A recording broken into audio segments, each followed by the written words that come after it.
intii wanaagsan daawadayaal saacadihii lasoo dhaafay gaar ahaan 24 saac ee u dambeeyey dhacdooyin waaweyn oo argagax leh ayaa dalka Mareykanka ka dhacay oo dadka Soomaalida ee markaas halkaa ku nool si gaar ah loogu beegsanayo. waxaynu qaybta hore ee barnaamijkeenu ku eegaynaa dhacdooyinkan waaweyn ee isdaba joogga ah iyo saamaynta ay leeyihiin dadka I-94 ka haysta iyo weliba dadka haysta TBS-ka labadaba saamayn weyn ayay ku leedahay iyo dad kale oo fara badan waynu dul istaagi doonaa. ilhaan cumar ayaa lagu soo warramayaa dhanka kale 100 ka mid a xildhibaanada baarlamaanku in ay markaas garab ay siiyeen ee iyadu markaa xisbiga ay ka tirsan tahay oo ay garab taagan yihiin. dowladda dhexe Soomaaliya habeenkii xalay tahay cawdo u jartay dowladda dalka Imaaraadka iyo wax allaale iyo wixii xiriiraha ka dhaxeeyay oo dhul gariir siyaasadeed caalamka ka dhaliyay ayaanu qaybta dambe ku eegi doonaa. barnaamijkan waxaa soo diyaariyey suuqii soo dubariday la'aantiisna ilaahay ka soko uusan bixi lahayn wariyaha weyn rugcadaaga Saare Cabdi Axmed oo Mareykanka joogta. Saare soo dhowow. waad mahadsan tahay cabdixafiid adigana sidoo kaleeto dabcan waa soo wada diyaarinay barnaamijka aad baad u mahadsan tahay se inaad isiisay haddaan ku bilowno saa tiraahday dalka Mareykanka gaar ahaan gobolka Minnesota haddii aad maqli jirto Sacuudiga dad laga soo tarxiilay ama leeta kibande ayaa la isdhihi jiray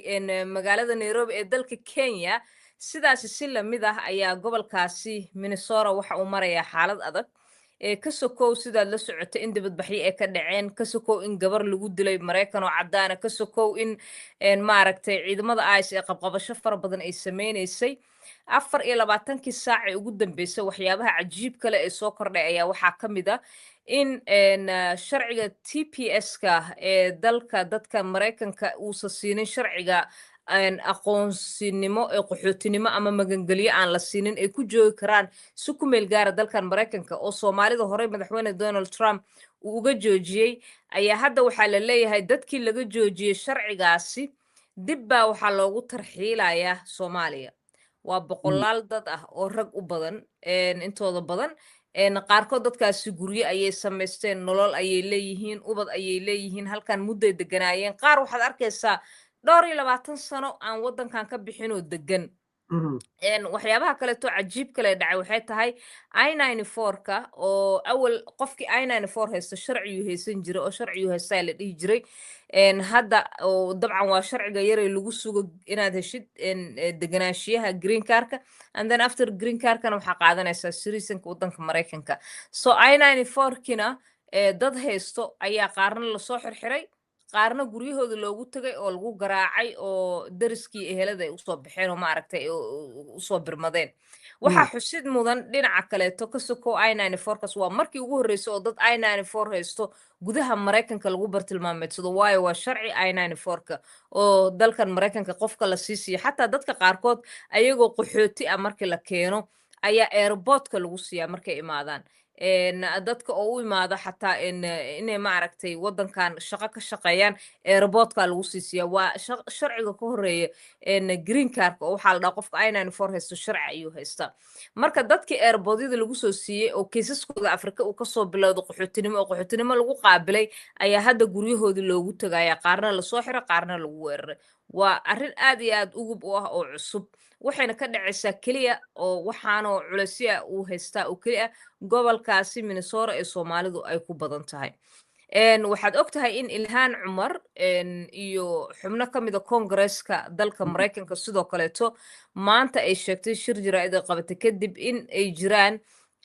tobanaan ama 100 in ka badan xubnaha Congress-ka ee dimuqraadiga ah ee iyada saaxiibadeed ah inay sheegeen inay barbar taagan yihiin ilhaan cumar oo maaragtay iyo jaaliyada Soomaalida oo ay maaragtay sharciyan leeyihiin arrintan waa arrin aad iyo aad wax looga xumaado ah gaar ahaan dilkii xataa haddaan soo qaadano gabadhii Renee Good aheyd oo ilaa iyo haatan ICE hadday noqoto iyo Homeland Security iyo dowladda dhexe federaalka Mareykankuba ay sheegayaan oo difaacayaan askarigii falkaasi dilka geystay inuu u geystay kadib markii nafsadiisa uu u cabsaday waxyaabo badan oo kale gobolka soo baxay ayaa jiro aad iyo aad u fara badan waxaa ka mid ah xataa in Joe Thompson in la yiraahdo oo ah xeer ilaaliyaha guud ee heerka federaal ee ugu sarreeyay tiimkii xeer ilaaliyaasha ahaa iyo qareenada ahaa ee dowladda dhinaceeda difaacayay ee dacwad oogayaasha dacwadda kusoo oogay dadkii lagu xamanayay in ay sameeyeen wax isdabamarinta gobolka Minnesota in asagii iyo 4 kaleeto oo ka mid ah xeer ilaaliyaasha ay gebi ahaanba iscasileen kadib markii khilaaf ka dhashay waaxda cadaaladda Mareykanka uu sida loo maareeyayna ay ku salaysan tahay baaritaanada toogashada gabadhan Renee Good aawgeed ay go'aankaas u qaateen waxay dhaheen wax aan qaadan karna ma aha marka hadda waxaa muuqata Trump dhinac walba inuu dagaalka u wado hogaamiyaasha gobolka haddii ay noqoto dadka activistiyaasha haddii noqoto dadka la qaqabanayo marka gobolka oo dhan waxaa ka jiro arrin aan weli horey loo arkin dalkan Mareykanka inay ka dhacday waayahay saaro haddii aynu eegno dadkeena aan Mareykanka idinla joogin TPS-ka iyo I-94ku maxay ku kala duwan yihiin marka hore waa tahay waad mahadsantahay TPS-ka waa waxa la yiraahdo temporary protected status oo la siiyo dadyooga aan la aqoonsanin dacwadooda ama lagu qancin kiisaskooda isla markaasina sheega wadamada ay ka yimaadeen in dhibaatooyin xoogan ay ka jiraan oo haddii loo celiyo dalalka ay ka imaadeen la dili karo la maxkamadeyn karo la dhibaateyn karo si micnaha taas looga hortago qofkan si yaroo humanitarian waxaa la leeyahay iska noolow America ku noolow shaqayso guryo gado ilmo ku dhaldhal waxaa doonta samee waa deganaan kartaa but it's not sida erga temporary uga muuqdaba it's not like wax oo residential oo permanent maaha waxaa permanent residential ah green cardka so marka qofka TPS-ka la siiyo waa qof la dhihi waayo waddankaaga ku noqo oo waddankiisa dhibaatooyin ka holcaayaan oo la diidayo haddii dalkiisa dhibka ka holcaayo lagu celiyo in dhibaato qofkaas ay gaarto sidaas la aligeed waxaa la siinayaa TPS-kan oo uu ku shaqaysan karo marka dad waxaa jiro anigaan kula hadlayaba aan aqaano oo in ka badan 25 sano waddankan deganaa oo ilmahoodii jaamacado uga baxeen oo ilmahoodii reero yeesheen oo weli haysto TPS-kaasi ma garatay marka haddii dhinaca kalena aan fiirino I-94ka waa sharci qofka markii uu waddankan Mareykanka imaado airportka anigaas waa lisoo siiyey garoonka markaan kasoo degay JFK ku yaala New York I-94 lisoo siiyey anoo visa waagaas ku imaaday ma fahantay qofkii la siiyey I-94ka waxa ay ka dhigan tahay in uu gudaha Mareykanka soo galay shaqaysanayo maaragtay degan yahay kadibna wax yar ka bacdi process ay jiro sanad inuu ahaa umaleynaa inuu ugu qaato kadib aad xareyn kartid green cardka 5 sanaad sugaysaa visa haddaa ku timid kadib waxaad si degdega ku noqonaysaa maxaan ku dhahaa citizen qof ah unless green cardka intaad helin aad isdhiibto oo ayadana I-94kaagi aad sii wadato kadib sidaasi dhinaca kaletana ay noqoto marka waa laba sharci oo kala gedisan midna waa mid humanitarian la siiyo qof aan sharciga waddanka Mareykanka loo ogolaanin intii lagu celin lahaa waddankiisoon deganeen midna waa mid sharci oo sharciyada Mareykanka lagu gaaro waayahay aad iyo aad si qurxoon u dhigtay haddii dhinaca kale aynu eegno sharciyadan Soomaalida ayay muuqatay inay ku wajahan yihiin oo si gaar ah loogu bartilmaameedsanayay sida dad fara badan ay sheegayaan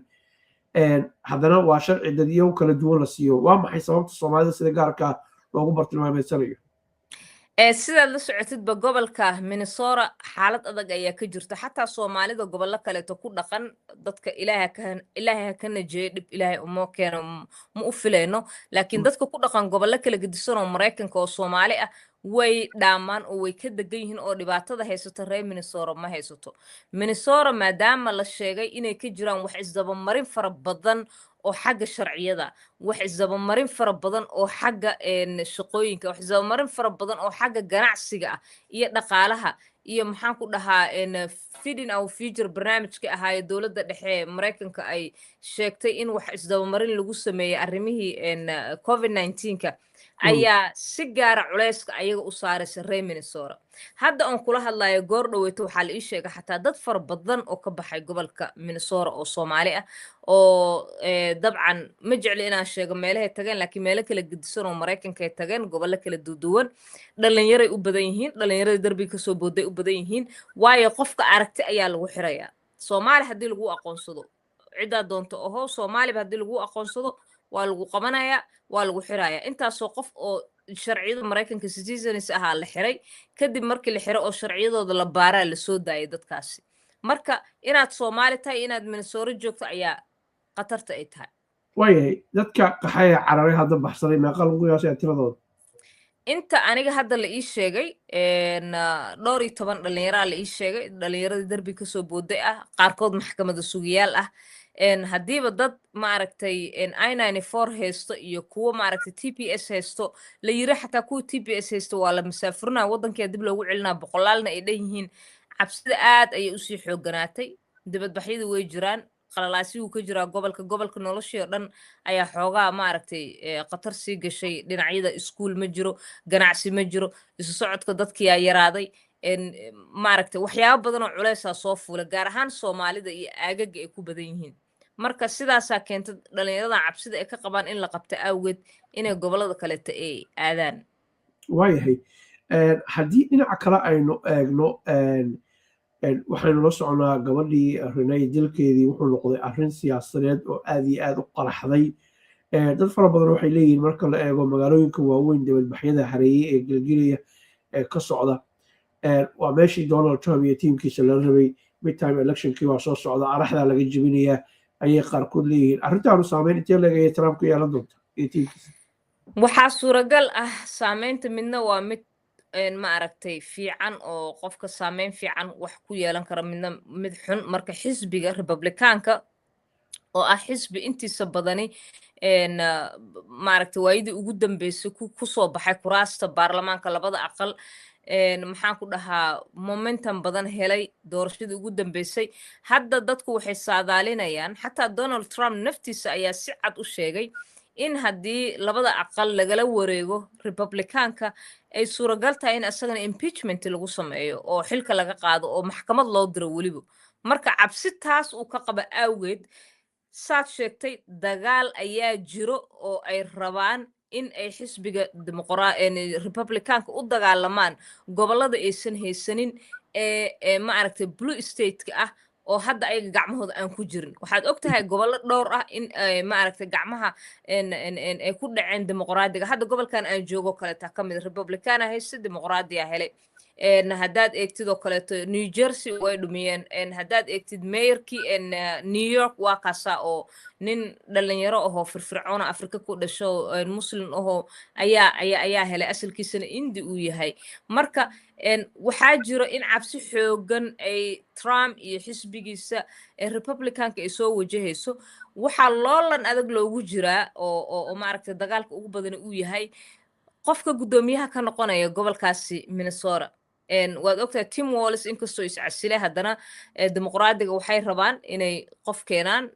gabadhan senatarada Amy Klobuchar ayaa hadda loo badinaya xaggooda inay ka imaan doonto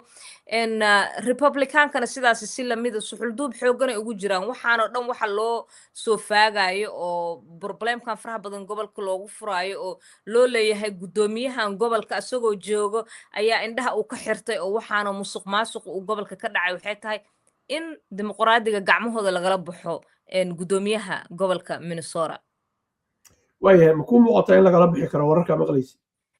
hadda sida gobolka uu yahay dabcan dadka ayaa wax soo dooranaya dadka siday kuu sheegayaan dadka ka faallooda arrimaha markaad maqashid warkooda gobolkaasi oo gobol inta badan liberaal ahoo blue state la dhaho oo inta badan ay kasoo baxaan dimuqraadiga waa culus tahay arrintaas say ku hirgeli karto aad bay u culus tahay haddii gaar ahaan xataa Amy Klobuchar ay soo istaagto oo ay tiraahdo sanadnimada xaggaan dhigay oo waxaan rabaa inaan governorka u cararo waa qof culus waa qof dadka reer Minnesota ay yaqaanaan waa qof u dooda xuquuqda dadka muddooyinkii ugu dambeeyay Soomaalida u hadlaysay oo meel walbay taagneed marka waa arrin aad iyo aad u culus waxaa xusid mudan shalaytoo kaleeto aan ku daro intaan cabdixafiidow waxaa jirtay in Keith Ellison oo ah guddoomiyaha xeer ilaaliyaha gobolka Minnesota iyo labada mayor Minneapolis iyo sidoo kale St. Paul ay qabteen kulan war-saxaafadeed oo ay ku sheegeen in ay dacweynayaan Homeland Security hay-adda amniga gudaha ee ay hoos timaada ICE oo xataa mas-uuliyiinteeda xagga ay joogaan gabadhan Kristi Noem ayaa ka mid oo ka ah waaxdaasi madaxda marka waxay dhaheen gobolkii way baabi'iyeen dhaqaale ahaan deganaansho ahaan way baabi'iyeen siyaasad ahaan way baabi'iyeen xuquuqdii ayay ku tunteen dad ayaa si gaar loo bartilmaameedsanaya oo Soomaalida ay ka wadaan marka waxay dhaheen uma dulqaadan karno is enough so enough is enough markay dheheen waxay dheheen ilaa waa inay baxaan ciidamada ICE oo ay joojiyaan howlgalladooda haddana waxaad og tahay in ka badan 1,000 ciidamada ICE inuu ka diraayo madaxweyne Trump wiigan halkan oo la geenayo Minnesota marka xaaladda faanol farkama qodno aad bay u qasan tahay Minnesota maadaama aan ognahay 2,000 iyo xoogaa inay hore joogeen 1,000 kale marka la sii geeyo nimankii cunsuriyiinta ahaa midkood kitaabka qur-aanka uu gubayey oo la sheegay inuu meelaha ka agdhow yahay iyo kuwii kale markaas fiidiyaasha duubayey dadka qaar waxay leeyihiin waxaan oo dhan waxay uga dan leeyihiin inay headlineka ka bedelaan gabadha la dilay oo soomaalida marka arrinta lagu soo celiyo oo mushkilo soomaalida ay ka dambayso laga dhiga waxa gobolka ka taagan oo dhan arrintaa wax warama ka haysa haddaad fiirisid horta naceeb fara badan inuu jiro ayay dadka kuu sheegayaan baraha bulshada haddaad fiiriso kale aad baan u dhexgalaa inta badan u akhriyaa mediaha mainstream mediaha maraykanka hadday noqoto social mediaha gaar ahaan twitterka hadday noqoto x-ka oo waxyaabaha ugu badan lasoo dhigo facebook oo dadku ay commenti gareynayaan naceeb fara badan wuu jiraa oo gaar ahaanna waxaad arkaysaa dad caddaan u badan oo dhahayo soomaalida hala diboorti gareeyo dadkoodii ha loo celiyo dalkoodii inta farood ayay keeneen musuq maasuq miiranay noqdeen iyo wixii lamid a dad badan oo ka celinayana way jiraan oo dibadbaxyada fiiri waxa ugu badan oo dibadbaxyada hadda hormuudka u ah waa dadka caddaanka ah ee degan gobolka Minnesota soomaalida aad bay u difaaceen hadday arkaan qof Soomaali oo la haysto way soo baxayaan firimbiye yeerinayaan way isu imaanayaan firimbi meeshu ka yar waxaa la leeyahay waxbaa ka socdo marka waa isugu imaanaya marka inkastoo saad sheegtay dadka caddaanka ah iyo colaadda iyo dhibaatooyinka ay sii badanayaan dhinaca kaleeta inta cunsuriyiinta ah oo gobolkaasi ay waayadii ugu dambeysay tegayeen haddii kunkan lagu sii daro xaaladda ay kasii dari karto haddana dadka reer Minnesota way ka duwan yihiin dadka waxaa xusid mudan meeshii gabadha lagu dilay ilaa haddadan aan kula hadlayo dibadbax ayaa ka socdo dadku kama tagaan habeen iyo maalin ubaxyaa la dhigaya shumacyaa la dhigaya ICE uma soo dhawaan karta xitaa aaggaas oo dhan maaragtay dadkii ayaa joogo ilaa iyo maalinkii falka dilka uu ka dhacay marka haddee sida gabadhan dhiiggeedaba qubtayba si lamid ayaa dadka Soomaalida loo barbartaagan yahay inkastoo culays weyn uu jiro dhinaca kaleeto waayahay waxaan rabaa inaan qodobkan ka baxno oo aynu aadno Soomaaliya madaxweynaha Soomaaliya hadlaya arrintii imaaraadka balse intaa ka hor boqolkan siyaasi ee taageeray Ilhaan Cumar xilli culays fara badan ay Donald Trump iyo kooxaha midigta fog jira ay kala kulmayso maxay uga dhiganta wax badan ayay ka dhigan tahay waayo xubnahan waa xubno cod leh oo kongareesa dabcan dad baa soo doorta dadka soo doortana ayagana way daba yaalaan siyaasadda maraykankana inay si qasmaysa ku tusaysaa xisbiyada inay loolan ku jiraan Trump waa ku jeednaa waa noo jeedaa ayay ka dhigan tahay marka si markii loo fiiriyo Ilhaan iyo Soomaalida inay helaan way fiican tahay ama waa wax aad iyo aad ayaga ugu fiican in dad soo barbar istaaga la helo intaasi in ka sii badan tirada laakiin boqolka markii loo fiiriyo oo tiradii uu ahaa Congress-ka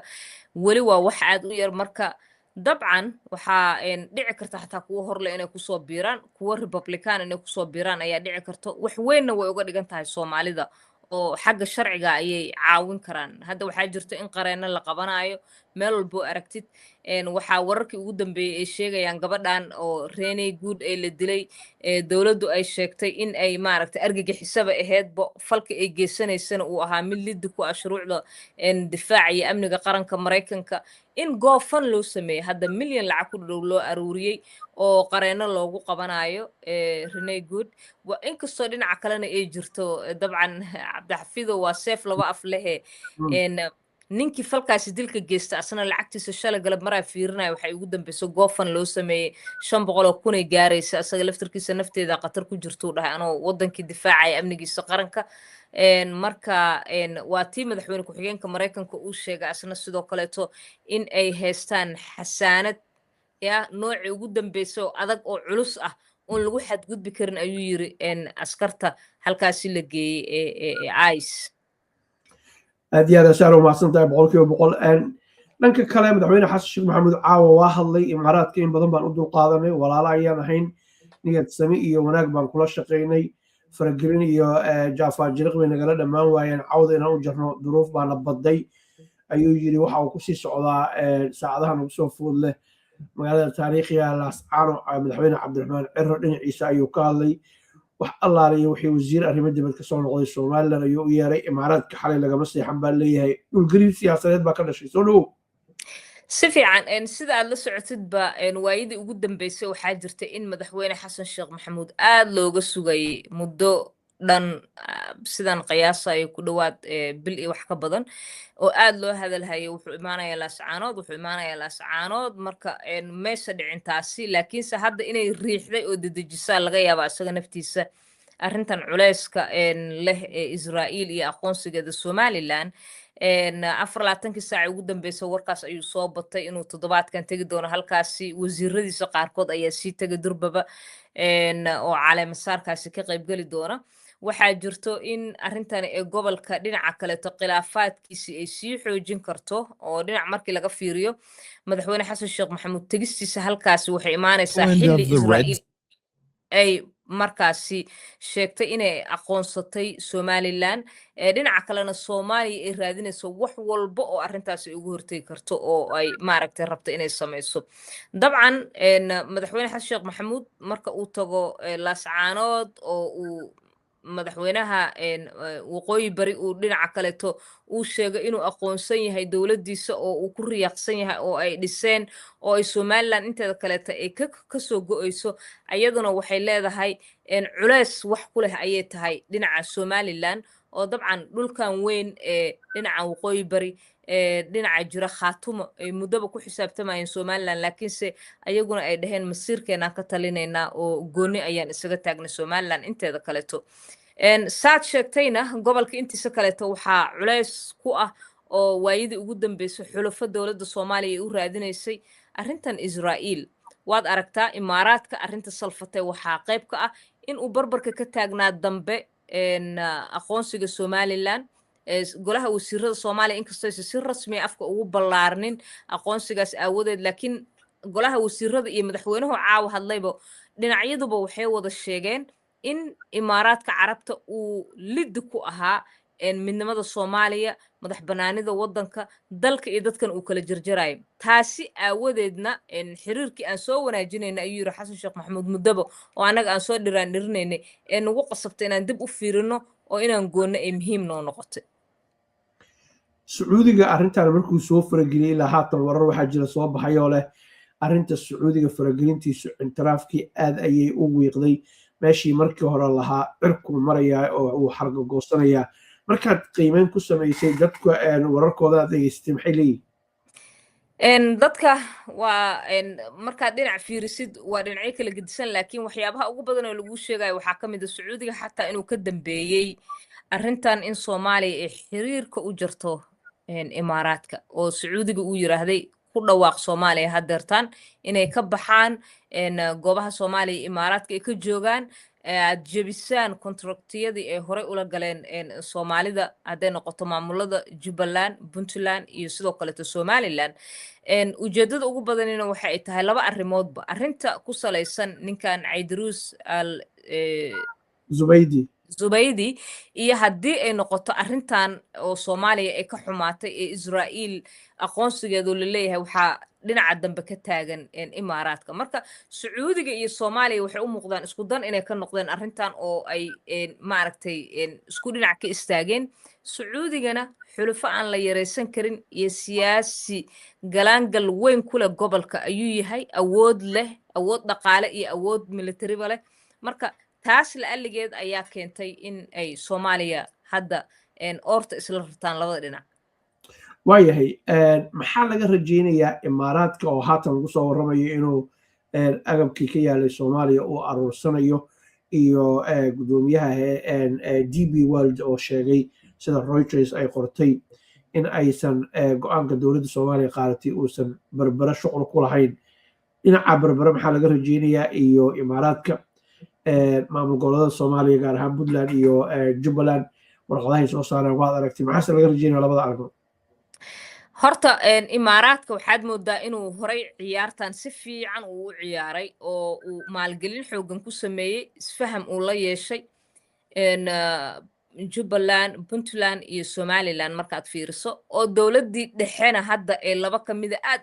kulliba isku xun yihiin laakiin puntland iyo jubbaland oo jamhuuriyadda federaalkan welinahay dhahaayo ay aad isugu xun yihiin macnaha dowladdii dhexe oo amarba aan la kala qaadanin layska warqabin laysdhexgelin marka inkastoo sharciyan qawaaniin caalami ayaa jirto oo waddamada isku afgartaan madax bannaanin waddan midnimo waddan territorial maaragtay integrity wax la yiraahdo iyo sovereignty-ga waddanka ayadoo la ilaalinayo sida waayadan ereyada badan oo maqmaqlaynay in imaaraadka uusan iska joogi karin soomaaliya ayay u badan tahay sida wararku ay sheegayaan waayo soomaaliya legitimate governmentii ka jirto waa dowladda dhexe federaalka haddii ay dhahdo wuxuu ku xadgudba qarannimadeennii annagoo taas ku haysana aawadeedaan dhahnay xiriirkii waa jirnay kunturaadii hore aad ula laheedeen dekedaheenna waa jirnay naga baxa haddii la yidhaahday ay sii joogaanna waxay dhaawici kartaa ayaa la leeyahay qawaaniinta caalamiga ah ee dalalka u yaala dal intuu dal iska tago wuxuu doono uu yeeli karo kala gogoon karo gobollo wax u sheegi karo madaxweyneyaal yaryar wax u sheegi karo marka waa suuragal in imaaraadka berbere ay xoogaa la weynaato oo somaliland waa tan ay leedahay dowlad go'day ayaa nahay israa'iil ayaana aqoonsatay laakiin sida ay u muuqato boosaaso iyo kismaayo inaysa joogeen ayay dadka badi kuu sheegayaan ka faalloonaya arrimaha siyaasadda soomaaliya ugu dambeyntii maxaa laga filan karaa tilaabo noocee inay qaadaan gaar ahaan israa'iil iyo imaaraadku gaar ahaan israa'iil inay qaado tilaabo noocee ayaa laga filan karaa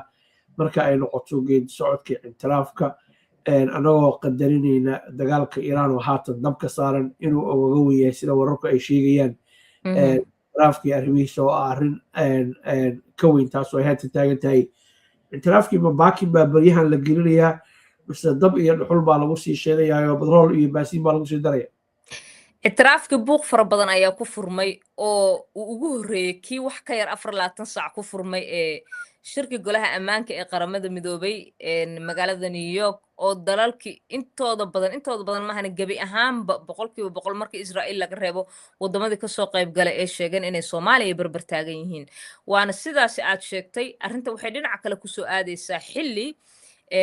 arrinta Iiraan ay karkarayso Iiraan dibadbaxyo waaweyn ayaa ka socda xaaladda gudaheeda lama ogo waxa ay noqon doonto iyo waxa ku dambeyn doonto inkastoo dowladda halkaasi jamhuuriyadda islaamiga ay sheegeen in ay maaragtay xarga culus ay ku hayaan Trump waad aragtay iyo dhinacaya digsigaas karkaraya Iiraan ay ka fiirsanayaan oo maaragtay wax walba dhici kara Mareykanka xagiisa ka imaan karo sidoo kale tan Israa'iil waa tan leh anytime ayaa maaragtay aan samayn karnaa weerarada iyo dagaalkeena ka dhanka Iiraan so waxaad moodaa hadda in maaragtay Israa'iil sida ay u raadinaysay arrintan Somaliland oo ama ay malaha u lahayd wadamo kale taa kugu soo xigi doono buuq fara badan uu ka furmay hoosteeda dalalka ay ku diideen Soomaaliya xulufo ay yeelatay durbana buuq kale uu ka furmay dhinaca bariga dhexe oo maaragtay arrinta Iiraan aysan ahayn wax la dhayalsan karo oo xasarad hor leh ah Saara Cabdi Axmed aad iyo aad kugu mahadcelinayaa 100% sharaf iyo karaamo iyo eedinaan hawada mar kale ku kulannay adiga leedahay thank you aad baad u mahadsantahay walaalkay khayr fara badan ayaan isku ognahay wariye Cabdi Xaafid khiyaar nabadgelyo idinkuna ku mahadsantiin daawashadiina nabadgelyo